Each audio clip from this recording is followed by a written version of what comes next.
गेल्या अनेक वर्षापासून आपण या भडगाव पाचोरामध्ये अनेक लोकांना या मतदारसंघामध्ये आमदार होताना बघितलं। या मतदारसंघामध्ये अनेक लोकांना जळगाव लोकसभेच्या अंतर्गत खासदार होताना बघितलं। पण आजपर्यंत सर्व समाज बांधवांना एकत्रित करून विकासाच्या मायेमध्ये गुंफण्याचं खऱ्या अर्थानं जर का काम कोणी केलं असेल तर सन्माननीय ते किशोरप्पा पाटलांनी केलेलं आहे। या निमित्तानं आपल्याला परत एकदा सांगावं असं वाटतं, कारण की बांधवांनो, आज आपला हा सुतार समाज ज्या पद्धतीनं आमचे विनोद दादा बोलून गेले की आम्ही वेगळे होतो, विभक्त होतो, समाज एकत्रित करत असताना मला माहिती आहे अनेक पातळीवरती, युद्ध पातळीवरती आपल्याला अनेक प्रकारच्या अडचणी येतात। पण या अडचणीवरती मात करत असताना आपण आपल्या महापुरुषांनी जे देणं आपल्याला दिलेलं असतं ते समाजासमोर मांडण्याचं आपण काम करत असतो। स्कंद पुराणामधल्या भगवान विश्वकर्मांच्या बाबतीमध्ये, ज्या स्कंद पुराणामध्ये आपल्याला विश्वकर्मांच्या बाबतीमध्ये सर्व बाबी आपल्याला आढळतात की ज्यांनी त्या काळामध्ये देवांना असेल, दानवांना असेल, अनेक प्रकारची शस्त्र त्या कालखंडामध्ये बनवून देण्याचं काम केलं। आज सुद्धा माझा गाव खेड्यातला माणूस असेल, माझ्या ग्रामीण भागातला माणूस असेल, हा समाज 12 बलुतेदार घटकांपैकी एक येतो। जर या समाज जर का खऱ्या अर्थानं जिवंत ग्रामीण भागामध्ये राहिला नसता तर आज शेतकऱ्यांची शेती पद्धत सुद्धा सुरक्षित राहिली नसती। जर आज समाज राहिला नसता तर शेतकऱ्याचा वखर बनला असता का? नाही बनला असता। जर आज समाज या व्यवस्थेमध्ये 12 बलुतेदार व्यवस्थेमध्ये राहिला नसता तर आमचा रुग्ण बनलं नसतं, आमचा नागर बनला नसता, आमची शिवई बनली नसती। जर आज हा भारत देश 70% जर का आपण कृषी प्रधान मानत असू, ते अवजारे बनवण्याचं योगदान आणि खऱ्या अर्थानं काम, कष्टाचं काम करणारा जर का कोणता समाज असेल तर तो माझा सुतार समाज आहे बांधवांनो। या अगोदर सुद्धा भगवान विश्वकर्मांनी रावणाचा जो भाऊ होता धनकुबेर, याच्या सांगण्यानं तेथे सोन्याची लंका बनवून देण्याचं काम केलं। यासोबत वाल्मिकी रामायणानुसार ती लंका बनवण्याचं त्यांनी काम केलं। त्यासोबत आपले जे भगवान महादेव होते, आता एक लोटा जल समस्या का माहिती असेल तुम्हाला ना, हा त्या बाबांचं, त्याच बाबांच्या गुरु असणाऱ्या भगवान महादेवांना एक रथ बनवून देण्याचं काम केलेलं होतं। ज्या रथाच्या चाकामध्ये एका बाजूला चंद्र, एका बाजूला सूर्य अशा पद्धतीचा रथ भगवान महादेवांना बनवून दिला होता। आणि कमलाक्ष नावाचा जो राक्षस होता, या राक्षसाचा वध करण्याचं काम आपल्या भगवान महादेवांनी केलं। जरी ते महादेवांनी त्या कमलाक्षाचा वध केला असेल पण ते रथ बनवून करण्याचं रथ बनवण्याचं धाडस आमच्या या भगवान विश्वकर्मांनी त्या काळामध्ये केलं। आपल्याला प्रत्येकाला माहिती आहे बांधवांनो की प्रभू श्रीरामचंद्र लंकेमध्ये जात असताना आपल्या सीते मातेला, आपल्या पत्नीला स्वगृही परत आणत असताना वानर सेनेने एक एक दगड तेथे टाकण्याचं काम केलं। त्याच्यावरती प्रभू श्रीराम असं नाव लिहिण्याचं काम केलं। पण हा त्या दगडाची साईज कशी असली पाहिजे, सर्व बाबी आखीव रेखीव कशा असल्या पाहिजे, हे करण्याचं काम आमच्या भगवान विश्वकर्मांचे पुत्र यांनी केलं। आणि तेव्हा तो पूल तयार झाला आणि आमच्या प्रभू श्रीरामचंद्रांनी तेथे जाऊन सीतेला आपल्याकडे परत आणण्याचं काम केलं। या द्वारका नगरीचे निर्माण करण्याचं काम जर का कोणी केलं असेल तर आमच्या भगवान विश्वकर्मांनी केलं। द्वारका नगरीमध्ये रस्ते असतील, त्या काळामध्ये गटारी असतील, स्त्रियांसाठी मूलभूत सर्व बाबी असतील आणि द्वारकाधीश असणाऱ्या कृष्णांना सुद्धा मोहात पाडणारे आमचे भगवान विश्वकर्मा। पण आज याच विश्वकर्मांच्या विचारावरती बांधवांनो आपल्याला खऱ्या अर्थानं चालण्याची वेळ आलेली आहे। आज आपल्या समाजामध्ये कलाकृतीच्या बाबतीमध्ये हँडक्राफ्ट स्ट्रक्चर असेल, हँडक्राफ्ट स्ट्रक्चरच्या बाबतीमध्ये आज समाजामध्ये उदासीनता आहे।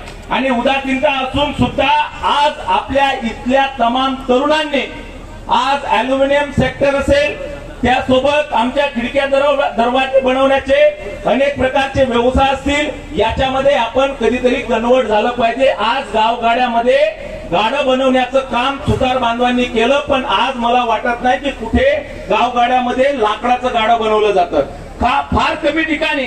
पण मग आपण जर का तो लाकडाचा वसा घेतलेला असेल तर कालाप्रमाणे आपल्याला बदलावं लागेल। भगवान विश्वकर्मांनी दगडासोबत काम केलेलं आहे, भगवान विश्वकर्मांनी लोखंडासोबत काम केलेलं आहे, भगवान विश्वकर्मांनी लाकडासोबत काम केलेलं आहे। सर्व प्रकारच्या बाबी भगवान विश्वकर्मांनी त्या काळामध्ये, म्हणजे त्या काळातले उत्तम असणारे इंजिनियर उत्कृष्ट असणारे इंटेरियर डिझायनर हे भगवान विश्वकर्मा होते आणि त्याच भगवान विश्वकर्माच्या विचारावरती बांधवांनो आपल्याला चालावं लागेल। आणि आज एकनाथराव शिंदे साहेबांनी या राज्य सरकारच्या माध्यमातून तेथे येतोची तसा पाठपुरावा केला आणि केंद्रामध्ये एक पीएम विश्वकर्मा योजना नावाची योजना आम्हाला प्रत्येकाला परिचित आहे। या योजनेचा लाभ आपल्याला प्रत्येकाच्या माध्यमातून आपण प्रत्येकाने घ्यायचे। येणाऱ्या काळामध्ये सन्माननीय किशोरप्पा पाटलांच्या माध्यमातून आपल्याला त्या संदर्भातलं एक यथोचित असं मार्गदर्शन आपल्या प्रत्येकापर्यंत केलं जाईल। यामध्ये पारंपरिक कौशल्य म्हणजे आपण आजल्या पजल्यापासून जो पारंपरिक व्यवसाय करत होतो तोच व्यवसाय आपल्याला पुढे करायचा आहे। कारागिरांना आणि गुरु शिष्यांना एक जोडण करण्याचं काम या पीएम विश्वकर्मा योजनेच्या माध्यमातून होणार आहे। आणि आंतरराष्ट्रीय बाजारपेठ नाहीतर आपण तयार करतो पण ते विकलं कुठे जाईल ही चिंता तुमच्या आमच्या प्रत्येकाच्या मनामध्ये असते, तर ती सुद्धा चिंता करण्याचं आपल्याला काम नाही। जर आपण त्या वस्तू बनवल्या त्याला योग्य प्रकारची बाजारपेठ आपल्याला राज्य सरकारच्या माध्यमातून सन्माननीय एकनाथराव शिंदे साहेबांच्या माध्यमातून तेथे आपल्याला उपलब्ध करून देण्याचं काम केलं जाईल। पहिल्या टप्प्यामध्ये आपल्याला जर आपण फॉर्म भरला तर 1 लाख रुपये तेथे मिळणार आहेत आणि हस्तकला उद्योगासाठी आपल्याला हे 1 लाख रुपये दिले जातील। ग्रामीण आणि शहरी भागासाठी या दोन्ही भागांसाठी हे आपल्याला तिथे वितरण केला जाणार आहे। जवळपास 18 आपले जे पारंपरिक व्यवसाय होते हे 18 पारंपरिक व्यवसाय या माध्यमातून जोडले जातील आणि जवळपास याच्यामध्ये भगवान विश्वकर्मांना मानणाऱ्या सर्व ज्या जाती धर्म ते समुदायातले लोक आहेत ज्यामध्ये सुतार असतील, सोनार असतील, कुंभार असतील, शिल्पकार असतील, सांबार असतील, गवळी असतील, विणकर असतील, बेलदार असतील, पारंपरिक खेळणी बनवणारे असतील, नाभिक असतील, त्यासोबत हार फुलं तयार करणारे पुरोहित समाजाचे लोक असतील, या सर्वांना या पीएम विश्वकर्मा योजनेअंतर्गत समाविष्ट करण्याचं काम केलेलं आहे। जर आपल्यामध्ये काही तरुण बांधवाची याच्या संदर्भामध्ये इच्छा असेल तर त्यासाठी एक उत्तम प्रकारचं प्रशिक्षण आपल्याला राज्य सरकार आणि केंद्र सरकारच्या माध्यमातून तेथे दिलं जाईल। प्रत्येक प्रशिक्षणार्थींना जो त्या प्रशिक्षणासाठी तेथे उपस्थित असेल त्या प्रत्येक प्रशिक्षणार्थी बांधवाला जवळपास 500 रुपये एका दिवसाचे तेथे आपल्याला मिळतील। त्यासोबत आपल्याला या सर्व गोष्टी करत असताना औद्योगिक काही बाबी खरेदी करण्यासाठी आता तुम्ही म्हणाल आपल्याकडे जुन्या काळामध्ये जसं काही ते वाचरं टिकरं हे जे आपल्याकडे किंवा रंदा वगैरे या सर्व पारंपरिक बाबी असायच्या या सर्व आपल्याला विकत घेण्यासाठी 1500 रुपयाचं सानुग्रह अनुदान तुम्हाला सुद्धा राज्य आणि केंद्र सरकारच्या माध्यमातून वितरित करणार आहे। फार डॉक्युमेंटची गरज नाही, तुमची मोबाईलची आधार कार्डची तेथे पडताळणी केली जाईल, ई केवायसी तेथे करण्याचं काम केलं जाईल, रजिस्ट्रेशन फॉर्म तुमचा फिलअप केला जाईल। स्थानिक स्वराज्य संस्था म्हणजे ग्रामपंचायत असेल, नगरपालिका असेल, येथे जाऊन तुम्ही तो फॉर्म फिलअप करू शकतात आणि पंतप्रधान विश्वकर्माच्या योजनेचं जर का प्रमाणपत्र तुम्हाला भेटलं तर त्या योजनेमध्ये तुम्ही पात्र होतात। जवळपास या पूर्ण देशभरामध्ये पहिल्यांदा वितरित आपण जवळपास आतापर्यंत 5 लाख लोकांपर्यंत हा लाभ देण्याचा मानस आपल्या माध्यमातून राज्य सरकार आणि केंद्र सरकारच्या माध्यमातून बांधवांनो केलेला आहे। आणि म्हणून आपण ज्या आपल्या महापुरुषाला विश्वकर्मांना मॉडर्न वेपन डिझायनर, वेपन म्हणजे शस्त्र, जे मॉडर्न आधुनिक शस्त्र बनवण्याचं जे सामर्थ्य भगवान विश्वकर्मांमध्ये होतं ते आपल्या प्रत्येकाच्या जीन्स मध्ये आहे, प्रत्येकाच्या डीएनए मध्ये आहे।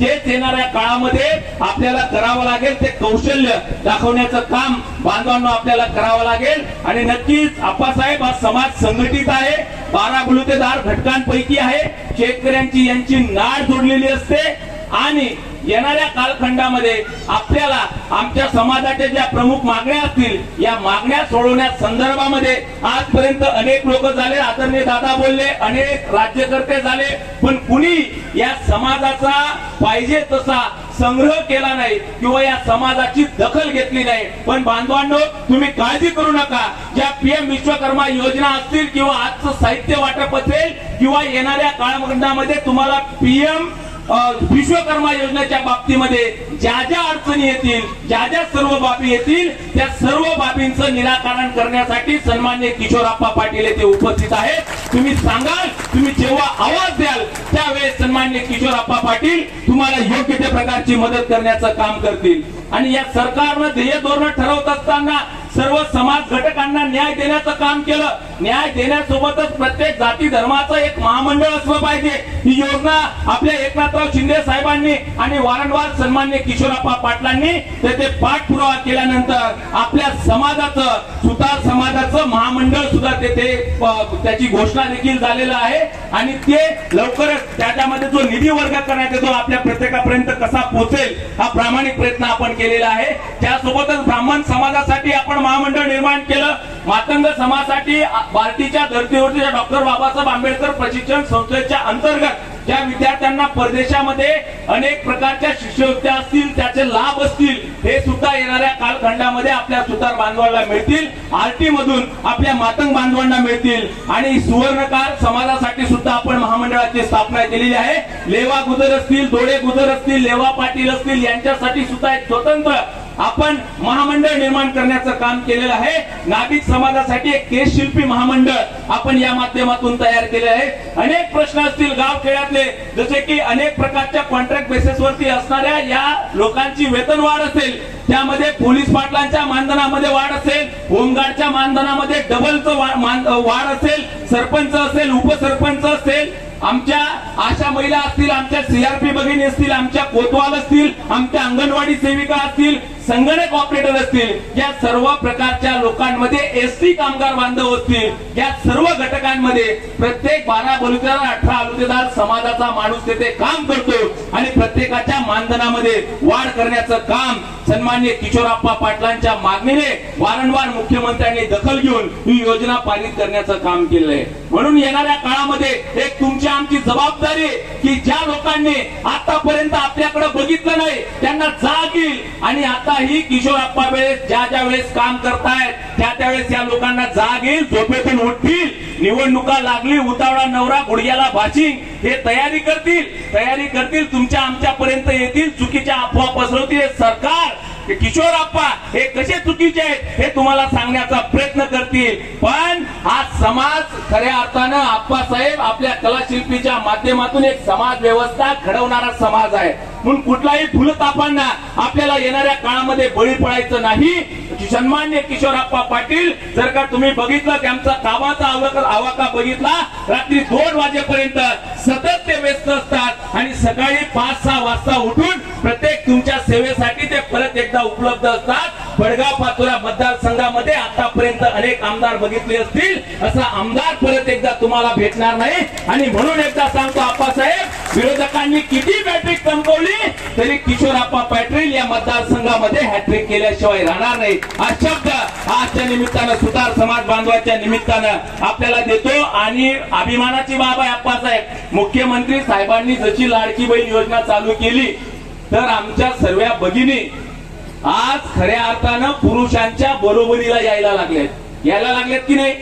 प्रत्येकाला लाभ झाला की नाही झाला? हे लोक म्हणत होते की आमचं सरकार आलं तर 3000 रुपये देऊ. अरे बाबा, अगोदर तुम्ही ठरवून घ्या की तुम्हाला योजनेला विरोध करायचा का काय करायचा आहे. आप्पासाहेब संजय राऊत तर 4-5 दिवसापूर्वी बोलून गेला बिचारा. काय त्या भाऊचं 9 वाजता कामच आहे, उठायचं आणि आपला भोंगा सुरू करायचा. संजय राऊत म्हणतात की एमपी मध्ये लाडकी बहीण योजना बंद झाली.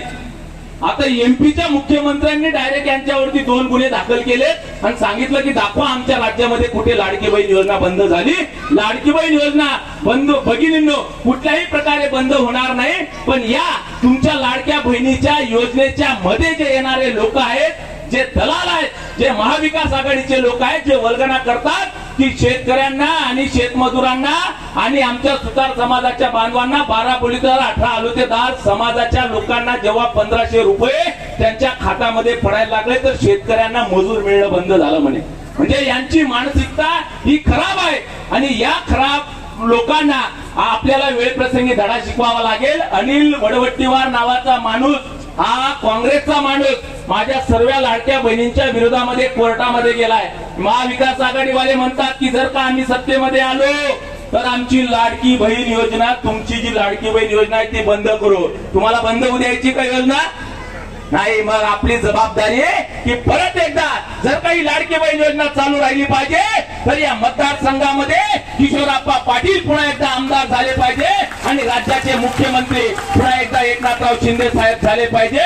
म्हणून येणाऱ्या काळामध्ये मतदारसंघामध्ये विरोधकांनी किती जरी ट्रॅक्टर फिरवला तरी या मतदारसंघामध्ये फक्त किशोरप्पा पाटलांचा फॅक्टर चालणार आहे. एवढंच आजच्या सुतार समाज बांधवांच्या मेळाव्याच्या निमित्तानं सांगतो.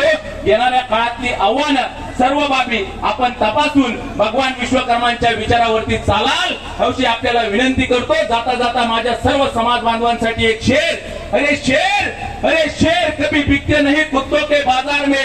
शेर कभी बिकते नहीं कुत्तों के बाजार में और बिकने वाले टिकते नहीं मेरे सुतार समाज के दरबार में. एवढी ताकद ओळखा. धन्यवाद. जय हिंद, जय महाराष्ट्र, जय विश्वकर्मा.